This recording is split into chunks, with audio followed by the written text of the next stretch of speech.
Um, okay, I hope you can see that. Yeah, I think my paper sort of connects also with the first panel of yesterday's discussions, and I really hoped for Agana to be here because, like, in the little banner, you can in the background see a little Kierkegaard appearing. So he also is in the background of my talk. This paper, Theological Literacy and Digital Existence, argues that theology and theological literacy have the ability not only to understand, but also to shape our digital existence. I will unfold this thesis in 3 steps. First, I will introduce the concept of theological literacy. In doing so, I will argue for an understanding of theological literacy that is not limited to the cognitive level, but includes the level of practice. Subsequently, I will characterize digital existence as fundamentally shaped by digital thoroughness. This approach offers the advantage of including practice and understanding it as a realm structured by meanings. Finally, I will try to unfold an example of the usefulness of theological literacy for digital existence, and be aware, being a systematic theologian, and practical example turns out to be highly theoretical. So I hope you can still bear with me. So first, theological literacy. The term literacy has emancipated itself from its text-bound roots. Cultural literacy, for example, is used to designate the capability to read the text and the grammar of a culture. Learning about its symbols, narratives, and societal logic is understood as a means not only to know about a culture, but also, more importantly, as a key to partake in it. Religious literacy similarly argues that in order to understand the inevitable religious phenomena and religiously infused social structures of this world, to relate to them and to position oneself critical within them, one needs to be educated about religion. In contrast, the term theological literacy is usually used for theological self-reflection. The fundamental assumption here is that we live in a meaningful reality that presupposes interpretative practice.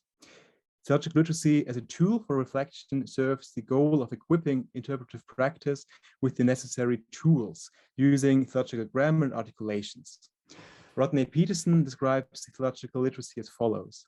Everyone can become theological literate in some sense, because everyone is a theologian as he or she tries to find his or her place in the world and make sense of it. Making sense of the world theologically involves both a theoretical and a practical engagement with it. It is a mode of self-reflective thinking and doing designed to open up dimensions of the present in dialogue with traditions of the past. David Tracy, who I think Stephen Oki mentioned in the very first paper given in this conference, David Tracy emphasizes that for Western culture, the own tradition often is difficult to read. Modern concepts, as the dichotomy of theory and praxis, or thought and feeling, are not presupposed in traditional theological articulations. This particular observation highlights that theological literacy cannot be reduced to either spiritual practice nor to theoretical reflection alone.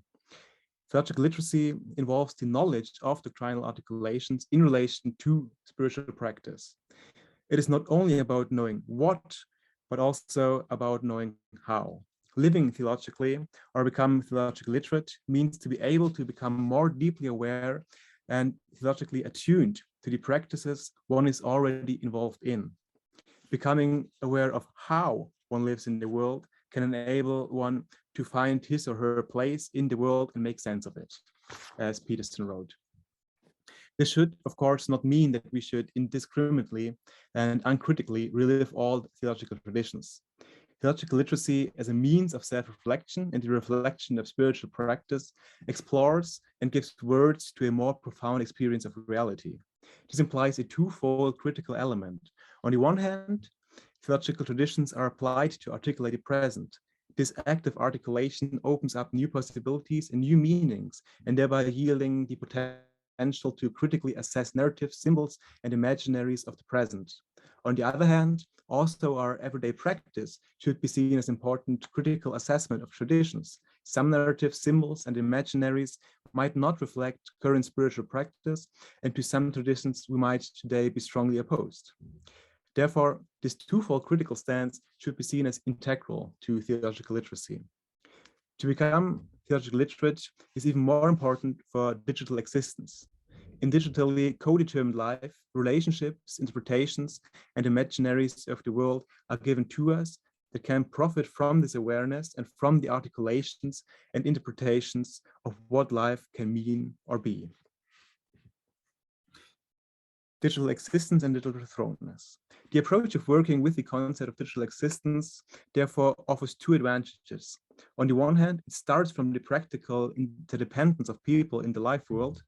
On the other hand, this approach can emphasize that the world is never just its brutum factum. Rather, it is always a world that is what it is only because of its meaningfulness. Firstly, describing the human being as a digital existence means that digital practices are an inevitable part of everyday human life. Consequently, it is not about existence that takes place solely in digital spheres, but expresses the insight that digital spheres shape the everyday world of life. Amanda Lagerquist articulates his observation in the footsteps of Martin Heidegger as digital thrownness. This concept is suitable precisely because it describes the situatedness of life. Human beings are thrown into their world means that they not only did not choose when and where they were born in the physical world and under what circumstances. Rather, it is about the existential condition of the statement. Heidegger is not concerned with the what of existence, but rather emphasizes the that and the how human beings are always already in a situation. In situation, one never is an observing bystander, but practically involved with the world. This is especially evident in the everydayness of existence. Most of the time, we do not think about how we have to shape our practical interaction with the world and others. At the same time, the thrownness also involves the attunedness of life. Things around me are different when I interact with them joyfully rather than when I use them while I'm bored. These things then are something different because they are as something else. This leads directly to the second point. With the concept of digital thrownness, the relatedness of human beings and the world can be expressed as fundamental interdependence. Human beings are thrown into the world and into practical interaction with the world, then also means that human beings never exist worldless or without practical interaction with the world. This relatedness is structured by the meaningfulness of the world. Heidegger's favorite example is the hammer, which is something different when I use it to build a house or when I look at it as an object trouvé in a museum. A more modern example would be my smartphone. Here, the phone transforms into the app that is currently running on it because I'm practically engaged with the app and not with the hardware that it is running on.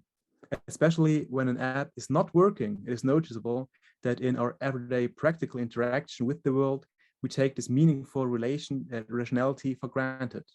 In this context, it is now possible to express how the world in which and as which human beings live is always co-determined by digital realms. The informationally extended life world shapes everyday life through meanings. This is particularly evident in the practical ways of dealing with the world. When I no longer ask another person for directions, but trust the navigation app on my phone, that the factuality of news is often staged through the visual communication could be also considered in this regard. But also how I arrange appointments with my friends is something that is shaped through digital practices. Existentially, this means that we never use technology purely instrumental as a means to an end, but that technology is another element of what we existentially are through the possibilities it provides to us. Existence finds itself in a world structured through a manifold of meanings. It has not invented those meanings, nor has it ascribed those meanings in an act of consciousness to things in the world. The origin of meanings are cultural and personal contexts, and their coherence is structured in narrative, imaginary, and symbolic forms. Considering digital throwness, Tim Markham has emphasized that the narratives, symbolic cultures, and imaginaries are not something ascribed secondarily to a more real underlying reality, but are what reality is. Quote, we should recognize that meaning and meaningfulness is immanent within practice, and that the most seemingly mundane habits of everyday digital life are ontologically grounding, not a smokescreen. Markham emphasizes that it is practice, which is the realm of meaning.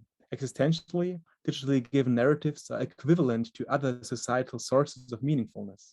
Parts of the new information environment are structured by computational processes and therefore co-shape the meaningful realm of digital throwness. Digital existence and theological literacy. If we use digital media in our everyday life, if we are engaged in digital praxis, then not only our world, but also ourselves are co-determined through the digital realm. This is an involuntary process. We cannot flee from the possibilities that the digital opportunities place us in. Even denial and attempts to live less digitally are reactions that are determined by these existential possibilities. Regarding the self, this implies that images, narratives, and symbols of self are entangled in this world of consuming and producing the self, co-mediated through digital media. The way we exist as ourselves, the ways we are selves, is interpreted through and with these modes of existence. Theological literacy, as defined above, is not a way of living outside of reality, but reflecting reality theologically. Theological literacy starts where we stand, in our everyday practical lives. Narratives, symbols, and imaginaries that are born from our digital practice are part of this everyday life. Theological literacy then is not so much about what we do, neither about that we do something, but ask how we are doing something. Since we earlier defined digital existence as being engaged in a digitally co-determined world, the how describes the mode in which we are engaged in this digital co-determined world. The Danish theologian Søren Kierkegaard often uses these differentiations between the what and the how of an activity to highlight how an action can mean and therefore be something different regarding the how, even when the what is the same. Kierkegaard places a strong emphasis on this point. Being a Christian is defined not by the what of Christianity, but by the how of the Christian, he writes. While there are distinctive rituals, practices, and sets of doctrinal assumptions that pertain to a specific religion or denomination of a religion, Kierkegaard argues that the significance of a life lived out of a specific faith reaches way deeper than the description of this what. All distinctive rituals, practices, and sets of doctrinal assumptions can be known and even performed by someone who does not share the same existential commitment to them. Without this commitment, though, they are something entirely different. Theological literacy and Kierkegaard have a common denominator here. Kierkegaard emphasizes that it is not the simple knowledge about the Christian doctrines, but that the existential engagement is essential. Ingolf Dalford highlights this connection. Quote, this is why throughout the authorship, Kierkegaard tries to retranslate theological concepts into existential insights that have been lost in the system of thought of theology and philosophy. Drawing on the theology of Kierkegaard, the relevance of theological language in this context of digital existence can be demonstrated. Kierkegaard understands existence as irreducibly relational and always dependent on deep passivity. Existence never is the pure that we exist or a list of what it means to be an exister, but it is always shaped by the how we exist too. For Kierkegaard, this how can be expressed as the relationality in which we stand with God. Kierkegaard argues in the Works of Love that what it means to be a Christian is to change the mode in which we live our everydayness. By changing the mode, we fundamentally shape ourselves. The core aspects for Kierkegaard, and I can only go into this briefly here, are living faithfully, hopefully, and lovingly. There's a pluriformity of what it may mean to engage with digital media faithfully, hopefully, and lovingly. But one implication could be to transfer the diachronic implications of living lovingly to this realm. These dimensions are not lost in the digital, but often we lose sight of them and with them of ourselves. In this context, theological literacy is not only gives the possibility to interpret and criticize what is given, but also to face and shape reality. But this then does not refer exclusively to what we know about being relational beings and dependent on a deep passivity, but it is essentially to ask whether these dimensions transfer to the how of any action. While the digital practices might be the same regarding their what, they already are changed by how we do them. This change in the how we do never is a reinterpretation of the process only, but actually transforms the world we live in because we make sense of it despite the contingency, finitude, and ambivalence and absurdity of our lives. Because there is this undissolvable connection between meaning, ritual, practice, and living in general, theological literacy as a practice of self-reflection not only interprets life logically, but gives at hand the articulations that actually let us live theologically. This change from the what to the how can itself be viewed as an act of theological literacy. Thank you.